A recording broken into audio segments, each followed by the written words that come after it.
when Cadet Maya Chen, a promising human recruit at the Galactic Military Academy, is murdered by xenophobic alien cadets who believe Deathworlders don't belong in civilized space. Her best friend Captain Orion begins a calculated campaign of revenge that exposes the galaxy's darkest prejudices and ultimately reshapes interstellar military doctrine forever. You know what they say about good intentions paving the road to somewhere unpleasant? Well, the Galactic Military Academy was built on those very same stones. Commander Veyron stood on the observation deck, watching the morning drills with the kind of smugness that only comes from 3 centuries of unquestioned superiority. His species, the Caltharians, had founded this academy to create the finest military minds in civilized space. Notice that word, civilized. The academy sprawled across 17 floating platforms above the gas giant Nexus Prime, each structure a testament to architectural elegance and military precision. Transparent aluminum walkways connected the dormitories to the training facilities, while anti-gravity fields maintained perfect atmospheric conditions. Everything was designed for species that evolved on gentle worlds, with reasonable gravity, breathable atmospheres, and predators that actually had the courtesy to look threatening before they tried to eat you. Then the humans showed up. Maya Chen was not supposed to exist, at least, not in the carefully ordered universe that Commander Veyron and his contemporaries had spent millennia perfecting. She was compact, efficient, and moved with the kind of fluid grace that made watching her both mesmerizing and deeply unsettling. Her dark hair was always pulled back in a regulation knot, and her brown eyes held an intensity that made even senior officers shift uncomfortably during conversations. Deathworlder, they called her behind her back, though never loud enough for her to hear. The term was supposed to be neutral, scientific even. A classification for species that evolved on planets where everything was actively trying to kill them. But the way they said it, with that particular curl of the lip, made it sound like a slur.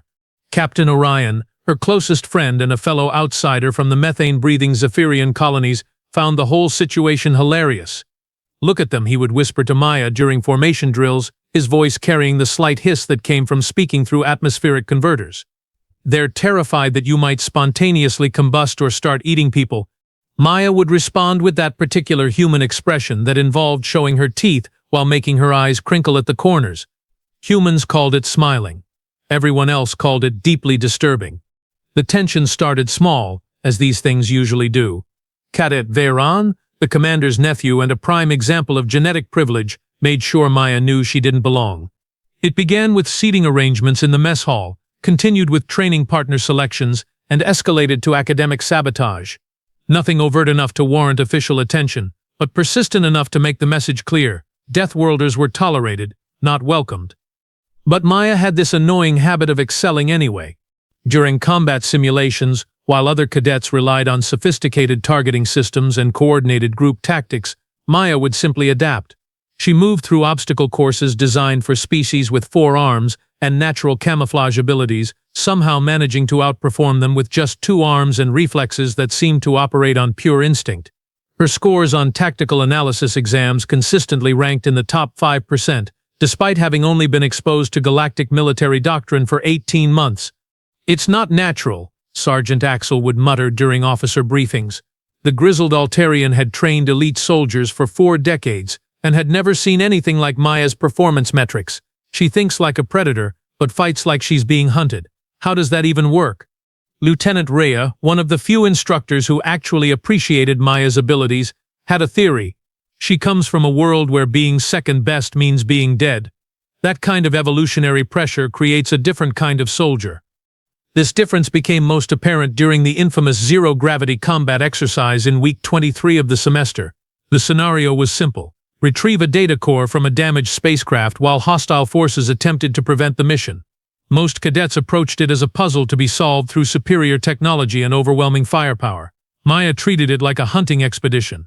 She moved through the debris field like she belonged there, using microgravity not as an obstacle but as an advantage.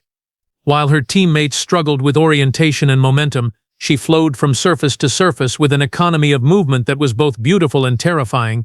When the opposing team attempted to ambush her squad, Maya didn't retreat or call for backup, she went hunting. The exercise ended with Maya's team successfully retrieving the objective while the opposing force was left wondering what exactly had happened to their carefully planned ambush. The after-action review was conducted in uncomfortable silence, broken only by Maya's matter-of-fact explanation of her tactical decisions. "They were making noise," she said, as if that explained everything, so I followed the noise. Commander Veyron watched the replay footage 3 times that night, his crystalline fingers drumming against his desk with increasing agitation. The Academy's carefully structured hierarchy was built on the assumption that civilized species were inherently superior to those from violent worlds. Maya Chen was systematically proving that assumption wrong, one exercise at a time, and she was smiling while she did it. Some conspiracies are born from grand ideologies and sweeping visions of galactic destiny. Others start in dormitory common rooms with wounded egos and cheap synthetic alcohol. Guess which category this one fell into? Cadet Veyron had gathered his usual collection of admirers in the Officer Training Wing's recreational facility. The space was all polished surfaces and ambient lighting, designed to promote the kind of civilized discourse that supposedly separated enlightened species from barbaric ones. Too bad nobody told Veyron and his friends about the civilized part. "She's making us all look incompetent," Sergeant Onyx growled, his reptilian features twisted into what passed for frustration among his people. "My family has served in the Galactic Navy for 12 generations. 12. And now some primitive from a backwater system is outscoring me in tactical assessment." Lieutenant Nova nodded agreement, her ethereal form flickering with agitation. "The instructors are starting to question traditional methods. They're asking why we can't adapt like the human does. It's humiliating." Cadet Veyron leaned back in his chair, nursing a glass of Altarian whiskey that cost more than most species made in a month. His pale blue skin had taken on a sickly green tinge that indicated deep thought or severe indigestion. "The problem isn't just Maya Chen," he said slowly. "It's what she represents. If one Deathworlder can outperform us, what does that say about our supposed superiority?" Major Kale, who had been quietly observing from the corner, finally spoke up. "Perhaps it says we've been telling ourselves comfortable lies for too long." The room fell silent. Kale was older than the others, already commissioned and serving as a junior instructor. His words carried weight that made everyone uncomfortable. He continued, his voice carrying the particular tone that comes right before someone says something monumentally stupid. "Or perhaps it says that some problems require permanent solutions.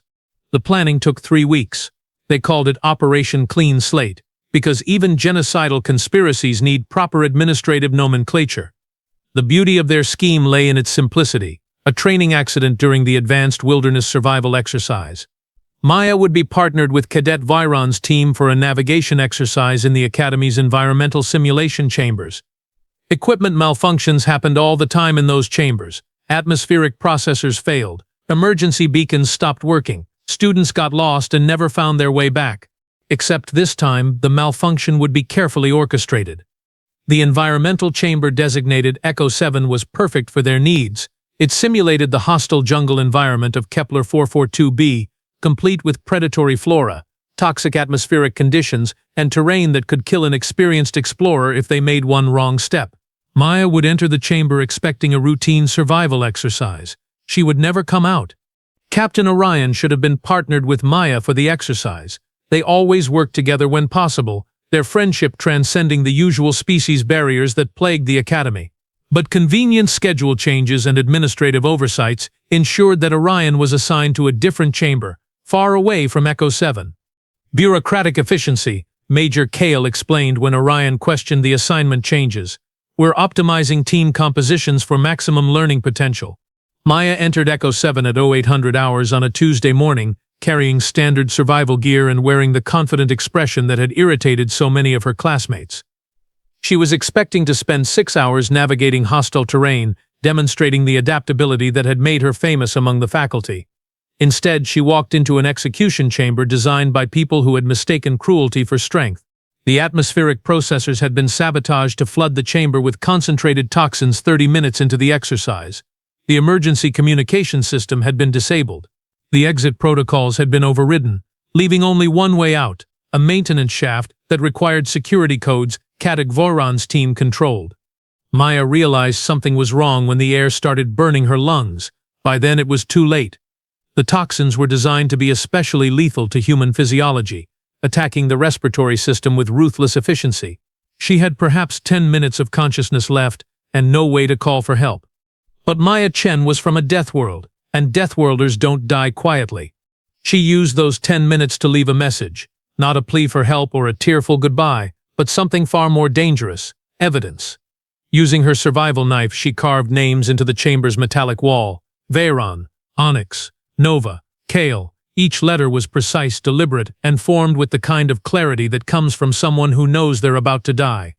Captain Orion found her body 6 hours later, when Maya failed to report for the evening briefing. The official cause of death was listed as equipment malfunction resulting in atmospheric poisoning, a tragic accident that could have happened to anyone. These things occurred sometimes in the dangerous business of military training. The investigation was conducted with all the thoroughness of a bureaucracy trying to avoid bad publicity. Commander Veyron assigned Major Stratus to lead the inquiry, a reliable officer who understood the importance of maintaining institutional stability. The findings were predictable: equipment failure, no negligence detected, recommendations for improved safety protocols. The carved names on the chamber wall were dismissed as stress-induced hallucinations resulting in random scratching patterns. Expert analysis confirmed that the marks were inconsistent with intentional communication and likely produced by involuntary muscle spasms during the victim's final moments. Case closed. File sealed. Another unfortunate training casualty in the long and glorious history of the Galactic Military Academy. There was just one small problem with their perfect cover-up. Captain Orion had been Maya's best friend, and he knew exactly how precise her knife work was. He also knew what those names meant, and why someone would carve them with their dying breath. The conspirators celebrated quietly that night, toasting the restoration of proper order and the elimination of a dangerous precedent. They had no way of knowing that their celebration was premature, or that Maya Chen's death would prove to be the most expensive murder in galactic history. Some mistakes echo through the centuries. This one was about to shatter worlds. There are different kinds of grief in the galaxy, each species expressing loss in their own culturally appropriate way. The Keltharians compose elaborate musical lamentations that can last for weeks. The Altarians engage in ritual combat to honor their dead. The ethereal Novans simply fade to a dimmer luminescence for exactly 47 standard days. Captain Orion did none of these things. Instead, he sat in his dormitory room for 3 days straight, staring at Maya's empty bunk while his atmospheric converter recycled the same stale air over and over again. His roommate, a nervous Centaurian named Cadet Juno, had moved to temporary quarters after the second day. Apparently, watching someone process grief through absolute stillness was more unsettling than watching them scream and throw furniture. On the 4th day, something changed. Orion stood up, walked to his personal storage locker and retrieved a small data pad. Then he began to work. The first thing he did was map the timeline. Maya had died on Tuesday at approximately 1100 hours. The atmospheric poisoning had been discovered at 1400 hours when the scheduled check-in failed. But the emergency protocols should have triggered automatic alerts within 30 minutes of atmospheric deviation. Someone had disabled those protocols. The second thing he did was analyze the duty rosters. Category's team had been assigned to monitor Echo 7's safety systems that morning. Standard procedure required constant surveillance of all environmental chambers during active exercises. But the monitoring logs showed a convenient gap between 10:30 and 1200 hours, explained away as routine maintenance of observation equipment. The third thing he did was visit the chamber. Echo 7 had been sealed for safety improvements following Maya's death, but Orion had learned a few tricks during his time at the Academy.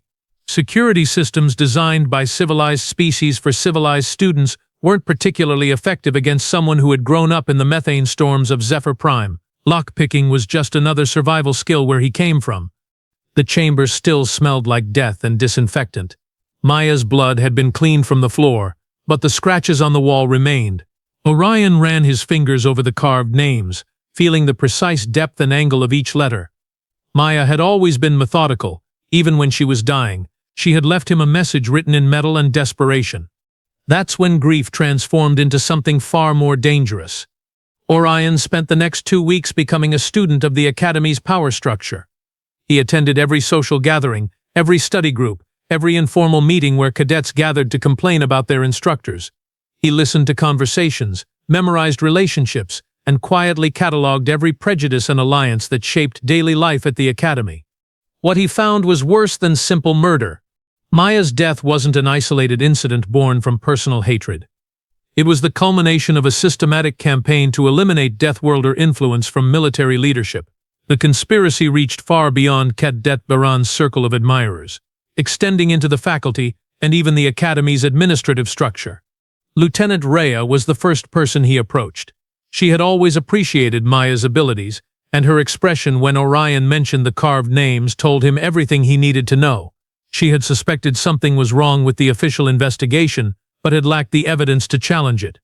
"I've been teaching here for 8 years, she said during their clandestine meeting in the Academy's botanical gardens. "I've seen equipment failures before. They don't leave messages on the walls." Sergeant Axel was harder to convince, but the grizzled Altarian had his own reasons for questioning the Academy's direction. "Been training soldiers since before most of these cadets were born," he muttered.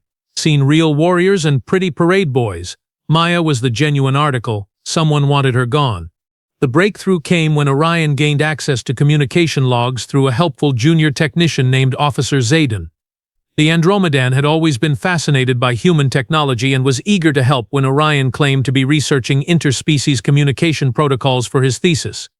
The logs revealed everything: encrypted messages between Cadet Veron and Major Kale, references to cleansing operations and maintaining standards. Most damning of all, communications with external groups that made Orion's atmospheric converter work overtime to compensate for his shocked breathing. The conspiracy wasn't limited to the Academy. It extended to the Galactic Senate, where certain factions had been quietly lobbying to restrict Deathworlder participation in military leadership roles. Maya's murder was intended to be the first of many, a demonstration that humans and other dangerous species could be eliminated without consequence. Orion's recruitment network grew slowly but steadily. Lieutenant Nova's roommate, a brilliant tactician named Cadet Sable, had always resented being excluded from the inner circles of Academy politics. Major Zenith from the Communications Department had been passed over for promotion 3 times despite exemplary service, and was beginning to suspect his Andromedan heritage was the reason. Even some members of traditionally privileged species joined the growing alliance. Colonel Vortex, despite being Keltharian like Commander Veyron, had built his career on merit rather than family connections. He was disgusted by the nepotism and bigotry that were undermining the Academy's mission. "They think they're preserving civilization," Vortex told Orion during one of their secret meetings. "In reality, they're destroying everything that made our civilization worth preserving." The planning sessions took place in carefully selected locations: maintenance tunnels, empty classrooms during shift changes, and the observation deck during the Academy's daily meditation period. Orion discovered he had a talent for strategic thinking that rivaled anything he had learned in the classroom. Maya would have been proud. They called their operation Truth and Consequences, though Orion privately thought of it as making them pay.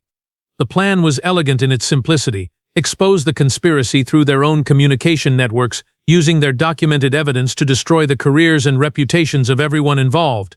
But as the investigation deepened, Orion realized they were facing something far larger than a local murder conspiracy. The anti-Deathworlder movement had allies throughout the galactic government, military command structure, and academic institutions. Maya's death was just the opening move in what amounted to a slow-motion genocide. That's when Orion made a decision that would change everything. He wasn't just going to expose the conspirators or destroy their careers. He was going to bring down the entire system that had made Maya's murder possible. And he was going to make sure the galaxy remembered exactly what happened when civilized people decided to kill a Deathworlder. The investigation had taught him something important about his enemies. They were used to fighting other civilized species, beings who followed rules and respected traditional boundaries. They had never faced someone who grew up in an environment where survival meant abandoning every assumption about fair play and proportional response. They were about to learn the difference between civilization and survival. And Orion was going to be their teacher. Maya had always said that the best revenge was living well, but she had never met someone willing to burn down the galaxy to honor her memory. Some lessons, Orion decided, were too important to learn through gentle instruction. Time for a more direct educational approach. You know what they say about revenge being a dish best served cold? Well, Captain Orion had been preparing this particular meal for 6 weeks, and it was about to be served at exactly the right temperature to freeze the blood of everyone who had ever underestimated a Deathworlder's friend. The first domino fell on a Thursday morning during the Academy's weekly leadership assembly. Major Kale was delivering his presentation on maintaining cultural standards in modern military training when every display screen in the auditorium suddenly switched to show his private communications. 600 cadets and faculty members watched in stunned silence as messages discussing the human problem and permanent solutions scrolled across the screens in 23 different languages. Technical difficulties? Major Kale stammered, his pale complexion taking on a distinctly green tinge. Obviously some kind of system malfunction. Lieutenant Rhea stood up from her seat in the faculty section. "Fascinating malfunction," she said, her voice carrying clearly through the auditorium's acoustic enhancement system. "It seems to be translating these messages with perfect accuracy, including the references to atmospheric poisoning and equipment sabotage." The auditorium erupted. Students who had never paid attention to politics suddenly found themselves witnessing the exposure of a murder conspiracy in real time. Faculty members who had suspected corruption but lacked evidence watched their worst fears confirmed in high-definition detail. But Orion was just getting started. Within hours, the communications logs had been transmitted to every major news network in the galaxy. The Galactic News Service led with the headline, "Academy Murder Conspiracy Exposed." The Independent Sector report went with, "Deathworlder Genocide Plot Uncovered." The more sensationalist networks opted for variations of, "They killed her for being human." The beauty of Orion's approach lay in its surgical precision. He didn't just release the evidence and hope for the best. He had spent weeks identifying the most effective distribution channels for each piece of information, ensuring maximum impact and minimal opportunity for suppression. Cadet Veyron's personal files were leaked to the Altarian Military Tribune, a publication known for its fierce opposition to nepotism and corruption. The files revealed not just his involvement in Maya's murder, but a pattern of academic fraud, harassment of non-Keltharian students, and the use of family influence to avoid consequences for previous misconduct. Sergeant Onyx's service record found its way to the Reptilian Defense Weekly, where readers learned about his systematic efforts to sabotage the careers of promising officers from inferior species. The magazine's editorial board, composed entirely of combat veterans, was not amused. Lieutenant Nova's communications with extremist political groups were delivered to the Ethereal Assembly's Ethics Committee, along with detailed documentation of her attempts to recruit other students for anti-Deathworlder activities. The Assembly's response was swift and merciless, immediate expulsion from all government positions and a formal censure that would follow her for the rest of her extremely shortened career. But the real earthquake began when Officer Zaiden's technical analysis reached the Galactic Senate. The communication logs revealed that the Academy conspiracy was just one branch of a massive network spanning multiple star systems. Senators, military commanders, academic administrators, and corporate executives had been coordinating efforts to exclude Deathworlders from positions of authority throughout civilized space. Senator Helix of the Centaurian Republic found herself explaining why her private messages discussed containment protocols for human military officers. Admiral Stratus of the Fifth Fleet was forced to address questions about his role in blocking promotions for officers from violent worlds. The scandal expanded like a gas giant's gravitational field, pulling in new victims with each passing hour. The Academy itself became a war zone of competing loyalties and public relations disasters. Commander Verenuan attempted damage control by claiming the conspiracy was a limited aberration that didn't reflect institutional values. His credibility evaporated when additional communications surfaced showing his direct involvement in planning Maya's murder and coordinating the subsequent cover-up. "We are conducting a thorough internal investigation," he announced during a hastily arranged press conference. "The Academy remains committed to excellence and equality for all qualified candidates." Colonel Vortex chose that moment to release his own bombshell. Recordings of faculty meetings where anti-Deathworlder policies were openly discussed and implemented. The recordings revealed that Maya's murder wasn't an anomaly, but the logical conclusion of years of institutional discrimination. The galaxy's reaction split along predictable lines, but with some surprising variations. The traditional civilized species found themselves divided between those horrified by the conspiracy and those secretly sympathetic to its goals. Several government officials resigned rather than face questions about their own involvement in anti-Deathworlder activities. The Andromedan Collective issued a formal statement condemning the conspiracy and announcing a comprehensive review of their own military integration policies. The Altarian Empire went further, establishing a new commission to investigate discrimination against Deathworlder personnel and promising swift justice for anyone found guilty of similar crimes. But it was the response from the previously neutral Zephyrian colonies that truly shocked the established order. Captain Orion's home government announced they were suspending all military cooperation agreements until the conspirators faced justice. Since the Zephyrians controlled 3 critical hyperlane junctions, this announcement caused immediate disruptions to galactic trade and military logistics. Apparently, the Zephyrian Prime Minister stated during her televised address, "Some people have forgotten that civilization is built on justice, not just pretty buildings and comfortable prejudices." The corporate sector panicked as stock prices plummeted and trade agreements were cancelled. Companies that had quietly implemented anti-Deathworlder hiring policies suddenly found themselves facing boycotts and public protests. The Galactic Stock Exchange had its worst week in 2 centuries, as investors realized that systematic discrimination was bad for business. Meanwhile, applications to military academies from Deathworld species increased by 3,000%. Apparently nothing motivated recruitment like watching someone's friends systematically destroy their killer's entire civilization. The criminal investigations began within days. The Galactic Justice Authority, faced with overwhelming evidence and public pressure, announced formal charges against 17 individuals directly involved in Maya's murder. Additional investigations were opened into the broader conspiracy, with preliminary estimates suggesting hundreds of potential defendants across multiple star systems. Cadet Veyron was arrested while attempting to flee to his family's private estate in the Keltharian home system. His uncle, Commander Veyron, was placed on administrative leave pending investigation. Major Kale was found in his quarters, having apparently decided that facing justice was less appealing than facing the alternative. But perhaps the most satisfying moment came when the Academy's board of directors announced they were establishing the Maya Chen Memorial Scholarship for students from Deathworlds. The scholarship would cover full tuition, housing, and living expenses for qualified applicants, funded by assets seized from the conspirators. Lieutenant Rhea was named interim commandant, with a mandate to completely restructure the Academy's culture and curriculum. Her first official act was to rename the environmental training facility the Maya Chen Center for Survival Sciences.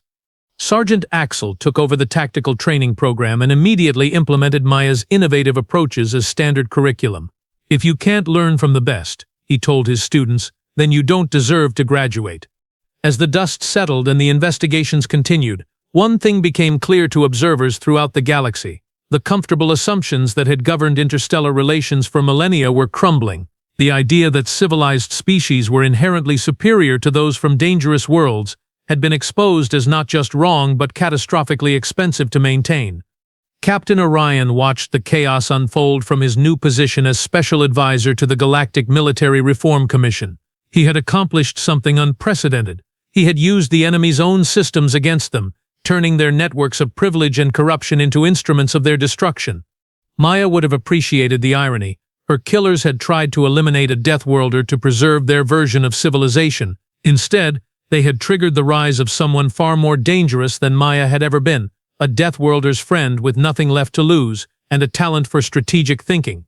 The galaxy was about to learn that evolution worked in mysterious ways, and sometimes the most dangerous predators were the ones that looked civilized.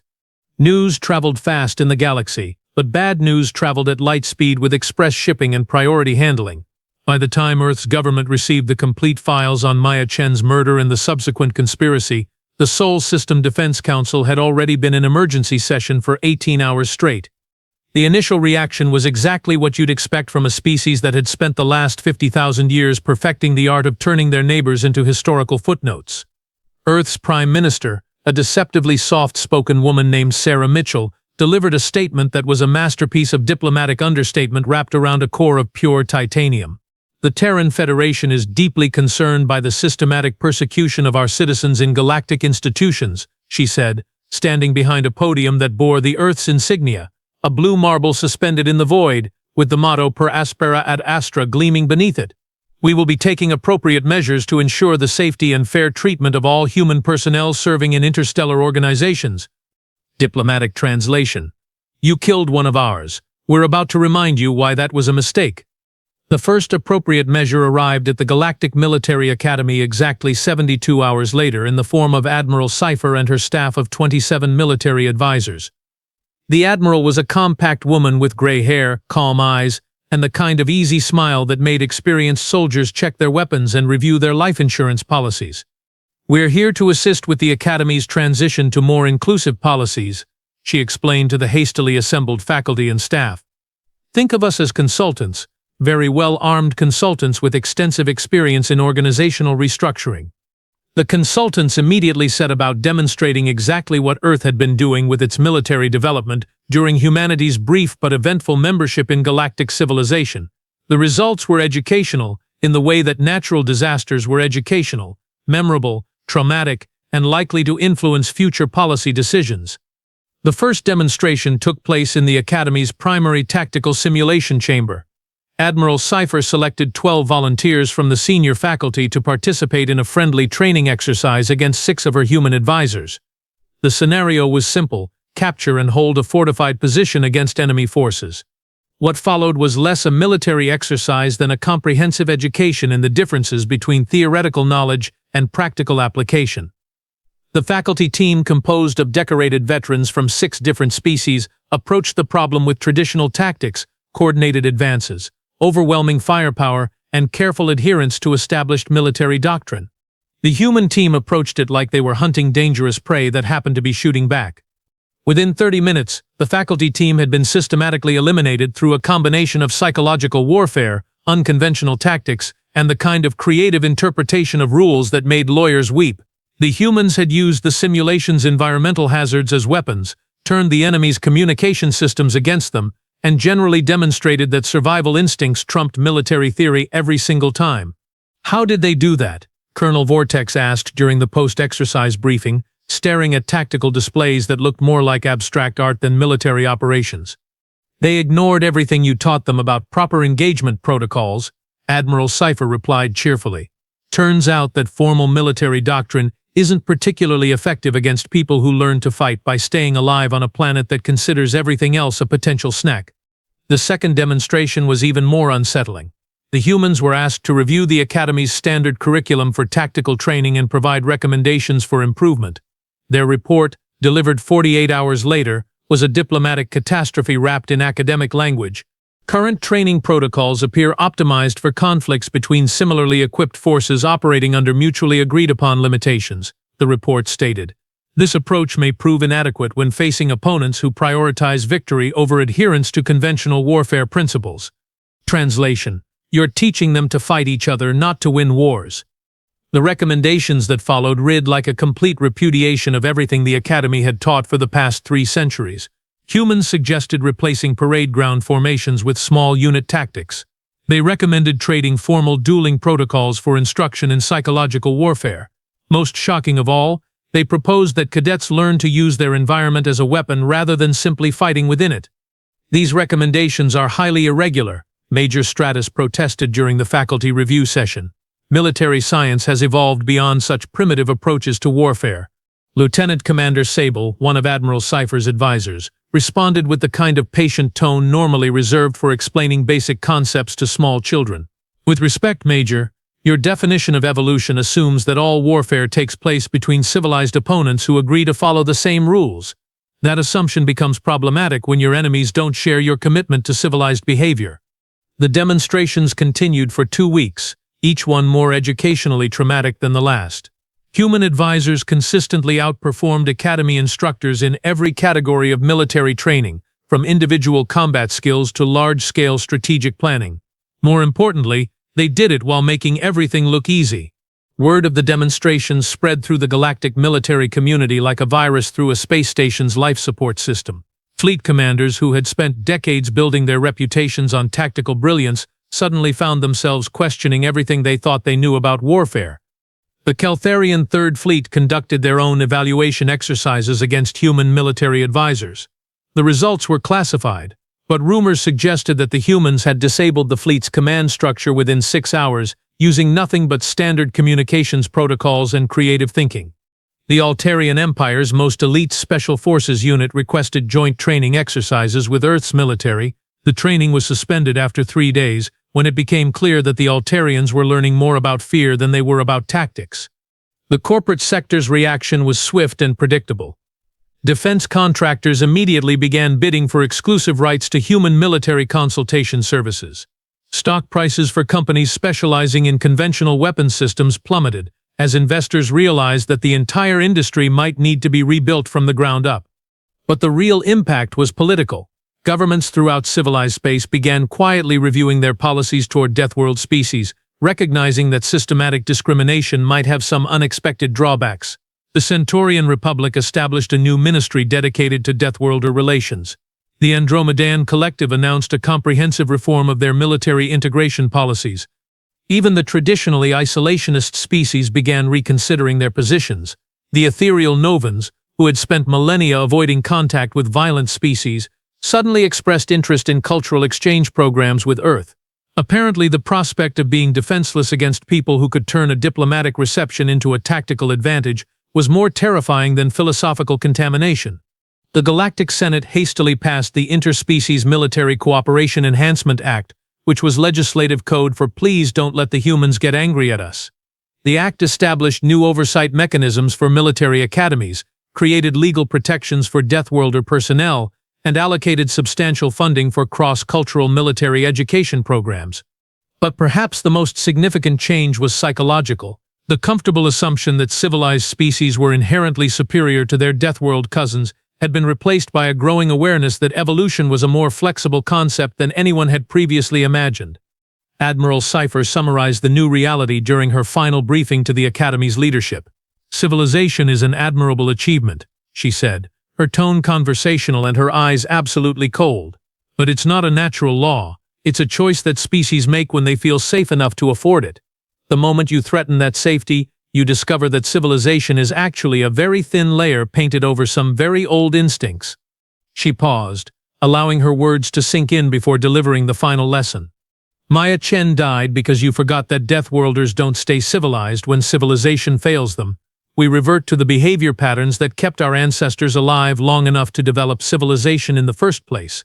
And we're very, very good at those behavior patterns."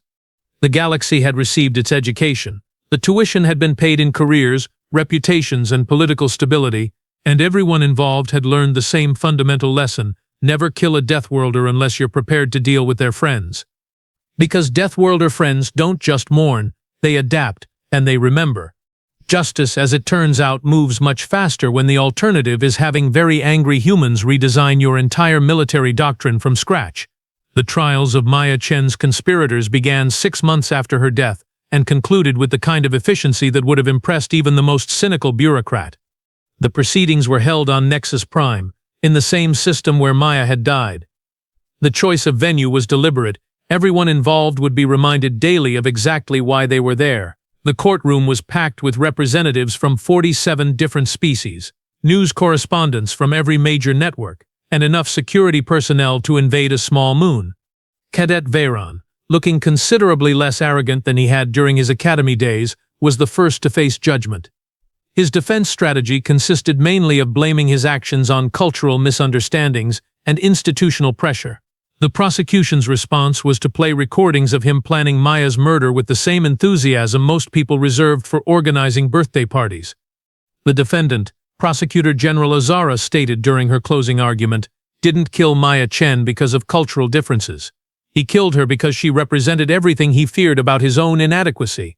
This wasn't murder motivated by misunderstanding. It was murder motivated by cowardice.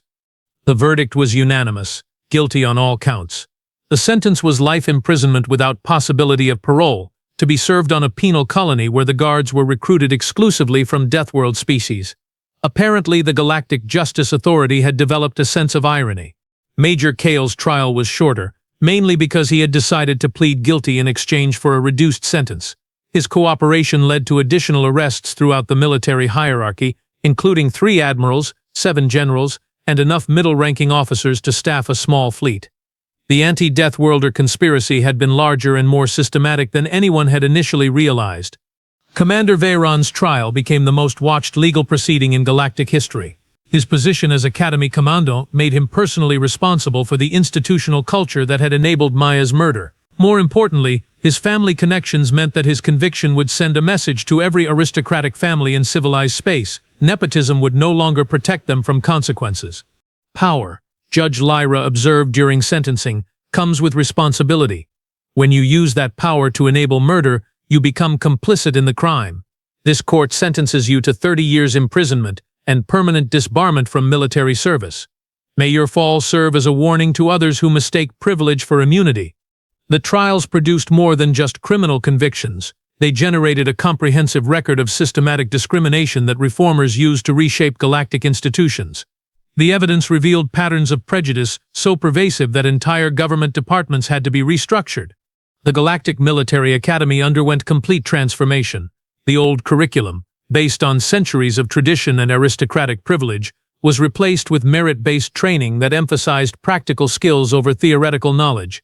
Human military advisors were permanently stationed at the academy to ensure that students learned to think like soldiers rather than parade participants. Lieutenant Ria, now Commandant Ria, implemented the Maya Chen protocols, comprehensive anti-discrimination policies that made prejudice against Deathworlders a career-ending offense. Every student was required to complete cross-cultural training that included extended interaction with personnel from violent worlds. The goal was simple: make it impossible to dehumanize people you had worked alongside. The changes extended far beyond the academy. The Galactic Senate passed the Universal Military Service Equality Act, which mandated that all military positions be filled based on capability rather than species origin. Government contracts were restructured to require diversity metrics, and companies that failed to meet integration standards faced substantial financial penalties. Perhaps most importantly, the definition of civilization itself underwent revision. The old assumption that peaceful worlds produced superior citizens was replaced by recognition that survival skills were valuable regardless of their origin. The galaxy's most prestigious universities began recruiting students from Deathworlds, recognizing that cognitive flexibility and adaptability were as important as traditional academic achievements. Captain Orion became the first Deathworlder to receive the Galactic Order of Merit, the highest civilian honor available to non-citizens. His acceptance speech was characteristically brief. Maya Chen died believing that the galaxy could be better than its worst impulses. I hope we've proven her right. The Maya Chen Memorial Foundation was established with funding from the convicted conspirators' seized assets. The foundation provided scholarships, legal assistance, and advocacy services for Deathworlder personnel throughout galactic space. Within 5 years, it had become one of the most influential civil rights organizations in known space. But the real measure of change was visible in the Academy's graduation ceremonies. Where once the graduating classes had been uniformly composed of students from gentle worlds, the new classes reflected the galaxy's actual diversity. Humans, Zephyrians, Altarians, and dozens of other dangerous species stood alongside their traditional counterparts, united by shared training and mutual respect. Maya Chen's name was inscribed on the Academy's memorial wall, alongside the thousands of other students who had died in service to galactic civilization. But her inscription was different. Below her name and dates of service was a simple phrase that had become the Academy's new unofficial motto: "Survival teaches, honor remembers, justice endures." The galaxy had learned that civilization wasn't a prize awarded to species that evolved on comfortable worlds. It was an achievement that required constant effort from everyone who chose to participate in it, and sometimes it required Deathworlders to remind everyone else what that participation actually meant. Maya Chen had wanted to serve in the Galactic Navy, to prove that humans could contribute to interstellar civilization. Her death had accomplished something even more significant. It had forced that civilization to live up to its own ideals. The conspiracy that killed her had intended to preserve the old order through violence and intimidation. Instead, they had triggered the rise of a new order based on merit, cooperation, and the recognition that strength comes in many forms. In the end, Maya Chen had won the war she never knew she was fighting. Her legacy wasn't just justice for her killers or reforms to prevent future discrimination. It was a galaxy that had learned to see strength where it had once seen only threat, and civilization where it had once seen only violence. Some lessons, it turned out, were worth dying for, but they were even more worth living for. The galaxy was still learning, but now, at least, it was learning the right lessons.